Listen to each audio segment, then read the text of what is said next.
भारतीय गणराज्य के 5 राज्यों के चुनाव के परिणाम आज आए हैं, जिसमें उत्तर प्रदेश, उत्तराखंड, मणिपुर, गोवा और पंजाब के जो परिणाम हैं वह हमारे सामने हैं।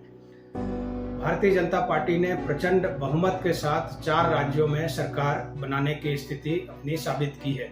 और यह प्रचंड बहुमत जो है ये आदरणीय प्रधानमंत्री मोदी जी के नेतृत्व में जो भारतीय जनता पार्टी ने, भारत सरकार ने अंत्योदय की भावना से गरीब कल्याण योजना, उज्ज्वला योजना, आयुष्मान भारत योजना, ऐसे अनेकानेक योजनाएं हैं जो अंत्योदय की भावना से प्रेरित हैं। समाज में जो दलित हैं, शोषित हैं, वंचित हैं, समाज के अंतिम पायदान पर जो व्यक्ति काबिज है उसका भी कल्याण हो रहा है और मतदाता इस तरह की भावना से जो सरकार काम कर रही है उससे उत्साहित होकर, उससे प्रभावित होकर अपने मत का प्रयोग जो है उसने इस चुनाव में भारतीय जनता पार्टी के कमल निशान पर मुहर लगा के दिया है। तो यह बहुत ही हर्ष का विषय है।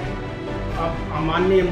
योगी जी ने अपने मुख्यमंत्री के कार्यकाल में जो अयोध्या में अपनी राम मंदिर बनाने की बात की है या काशी विश्वनाथ का मंदिर बना है और साथ ही जहाँ पे पहले गुंडा राज हुआ करता था, जो समाज की जो नारी शक्ति थी वह काफ़ी डरी रहती थी, उसको जो सुरक्षा मिली है और जो विकास के कार्यकाल हुए हैं जहाँ परिवारवाद और जहाँ पे इस तरह की व्यवस्था गुंडा राज को ख़त्म किया गया है, तो इस दृष्टि से उत्तर प्रदेश की जनता ने योगी जी को 37 साल के बाद यह स्थिति हुई है कि दोबारा कोई शासन जो है, दोबारा कोई मुख्यमंत्री बनने की स्थिति आई है और भारतीय जनता पार्टी ने दोबारा अपना शासन स्थापित किया है। तो इस दृष्टि से मैं देखता हूं कि आने वाले हमारे एमसीडी के दिल्ली के चुनाव में भी जो यह लहर है भारतीय जनता पार्टी की यह जारी रहेगी और जो अंत्योदय की भावना से भारत सरकार काम कर रही है उसमें कई लाभार्थी दिल्ली के अंदर भी हैं जिनको कि बहुत सारे लाभ हुए हैं। तो ऐसी दृष्टि में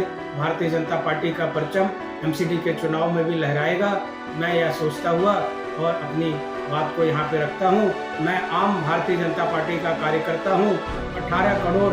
पार्टी के कार्यकर्ताओं के साथ विश्व की सबसे बड़ी पार्टी है और हम लोग भारत को परम वैभव की स्थिति में ले जाने की ओर अग्रसर हैं। 2047 में भारत हमारा विश्व गुरु बने, इसी दृष्टि से अंत्योदय की भावना से सबका विकास, सबका विश्वास, सबका प्रयास और इसके साथ ही हम सबका कल्याण कर पाए, समस्त भारतीय जनता का कल्याण हो, तो ऐसी सोच रखते हुए भारतीय जनता पार्टी कार्य कर रही है। सबका बहुत बहुत धन्यवाद हमारे सारे मतदाताओं का जिन्होंने इस मताधिकार का अपना प्रयोग करते हुए भारतीय जनता पार्टी को प्रचंड बहुमत से जिताया है।